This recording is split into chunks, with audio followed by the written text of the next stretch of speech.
class were responsible for every extremist killing in the United States last year.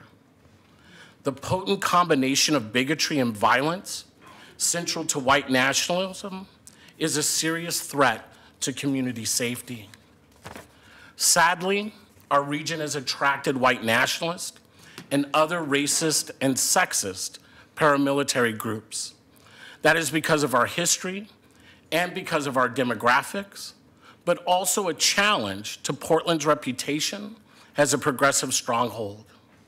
These include anti-government paramilitary groups like Patriot Prayer, the Proud Boys, Oath Keepers, and the Three Presenters, as well as neo-Nazis and racist skinheads like Northwest Hammerskins.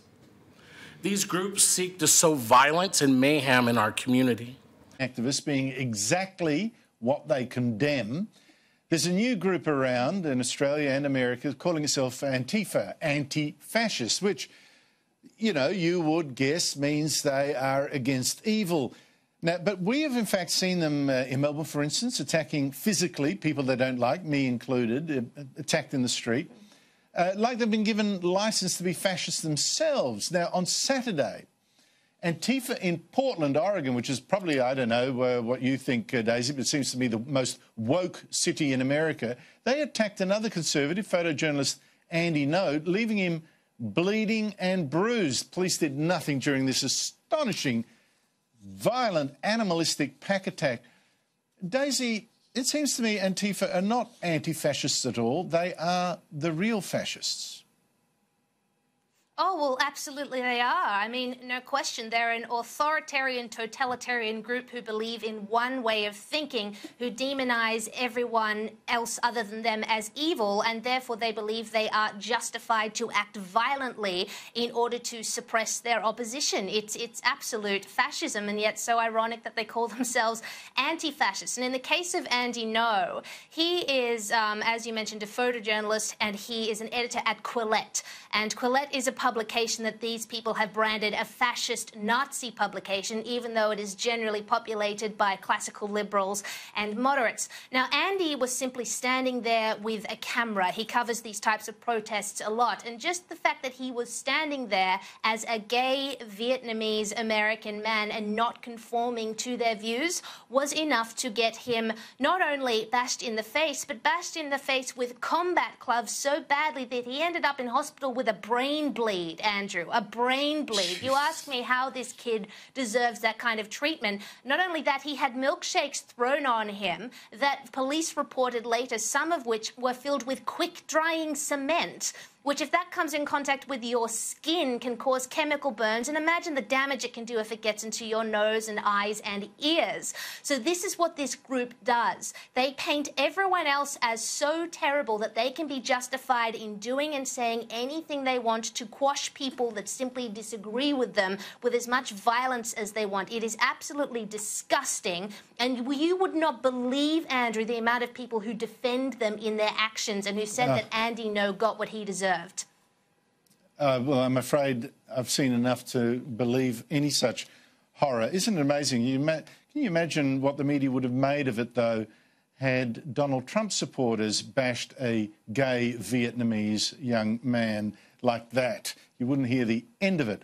And, of course, we should point out that we're not cherry-picking here. These Antifa thugs in Portland, in particular, have done this before, taking iron clubs to an elderly man and bashing him as well. It's just quite disgusting. I don't know why more in the media don't pick out this really disturbing phenomena. As I say, it's coming here too. They drain public resources, destabilize our public institutions, and threaten the safety of people of color, women, LGBTQ residents, immigrants, and religious minorities. We have groups coming into our community intent on dividing us with hate. But we are thankful today for your statement that we will stand together, united against these historical and systemic forces, united against today's hateful forces, to say that together we will not tolerate hate. These guys! Look, man. But stand together united in peace, respect, inclusivity, and equity. Thank you. Thank you, Mr. Lazo. We appreciate your... As others have mentioned, in 2018, all U.S. extremist murders and violence were at the hands of far-right and white supremacy extremists. I'm Shedrick Wilkins, and I think that racism, sexism, and homophobia are a form of mental illness. I think if you follow these lines of thinking, you won't be able to think rationally. Shedrick Wilkins, and I think that racism, sexism, and homophobia are a form of mental illness. I think if you follow these lines of thinking, you won't be able to think rationally. Yeah, my name is Joey Gibson. I'm the founder of Patriot Prayer. I have a brown daughter. I have a white son. I believe that they're both equally beautiful. I believe they have a great future in front of them, and anyone who would make my daughter feel like less of a person because of the color of her skin, or make my son feel like less of a person because of the color of his skin, I think is a horrible thing, and I'm here to denounce all forms of white supremacy and hate. With that being said, I'd like to read from Corinthians. Love is patient and kind. Love does not envy or boast. It is not arrogant or rude. It does not insist on its own way. It is not irritable or resentful. It does not rejoice at wrongdoing, but rejoices with the truth. The truth. Love bears all things, believes all things, hopes all things, and endures all things. I think that it's great to denounce white supremacy, and I think that looking at this resolution, there's a lot of, the word hate is in it a lot, and it's about what you guys are against, what you denounce, but I think that you have to have a solution, and I do believe the solution is love, without a doubt. You cannot fill in a dark room with more darkness or more hatred. We have to bring light into it, and I do believe the answer is love. And if you guys are serious about attacking hatred and fixing that problem that you have in the city of Portland, there's one fact that we all have to admit, okay? Hatred doesn't care about the color of your skin. It doesn't care about your gender, your sexuality. It doesn't care if you're Republican or Democrat. It doesn't matter if you're liberal or conservative. It wants to infect every single person in this world who allows it to happen. And unless we can admit that no one is immune to hatred, it doesn't matter if you're conservative. There's a problem with hatred with conservatives. There's a problem with hatred and Patriot Prayer. There's been a problem with hatred with liberals and Democrats, communists, Antifa. It is a problem, and I see it, and I'm just as guilty as anybody else. And I think that that's something that we have to talk about, and we have to admit the fact that hatred is not just about racism. It is a form of hatred, is what racism is. And so I've seen hatred get out of control, and I know that I've made a lot of mistakes in the city of Portland. I stand by my decisions, but I do believe that we have to admit the fact that hatred is going to infect every single person who allows it. And I appreciate you guys bringing this to the forefront and bringing this out for people to have this conversation. Good afternoon. Good afternoon. Sir, could you lean forward so we can hear you? My name is Steve Drury, and I've been in and around Portland all my life. And I remember severe racism. You know, the guys with the tats on their neck, the scary-looking dudes with all the sevens. To me, that's a pure racist. Now, I was sitting on my can, and I heard about this racist guy, and he was going to speak at Clark College. So I jump up out of my chair like a citizen. I'm going to beat him down. But I got to know him. There's not a racist bone in that man's body right there. And I don't see how anybody could condemn him of any such thing. Why don't you get to know him? Are you that afraid? I wasn't. Maybe just a little.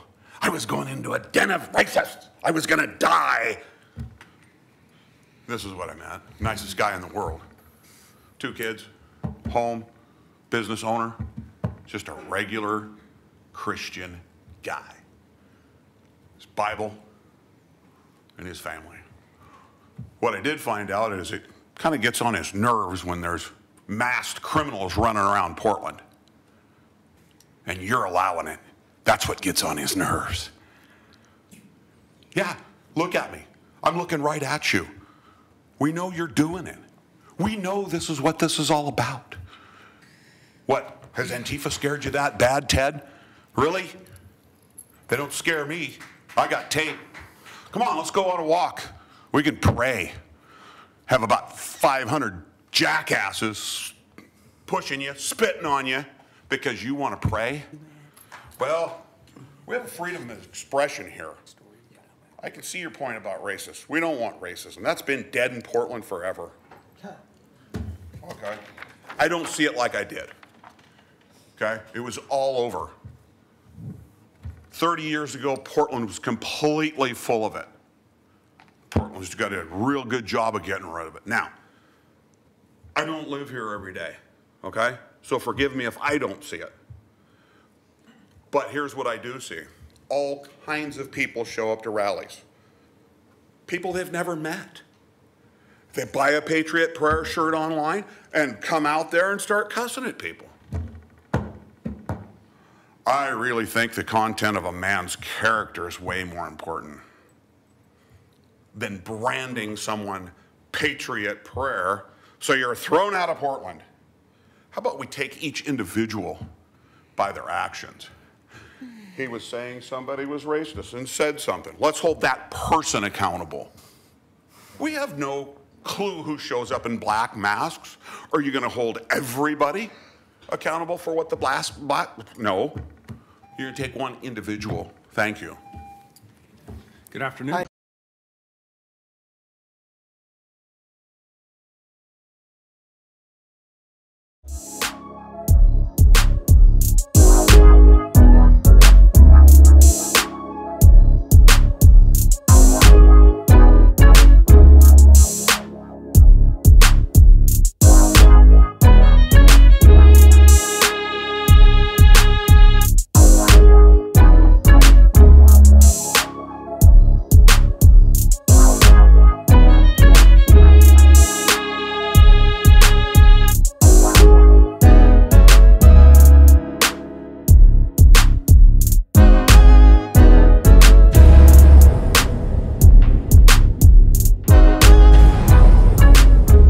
Breakthrough Media.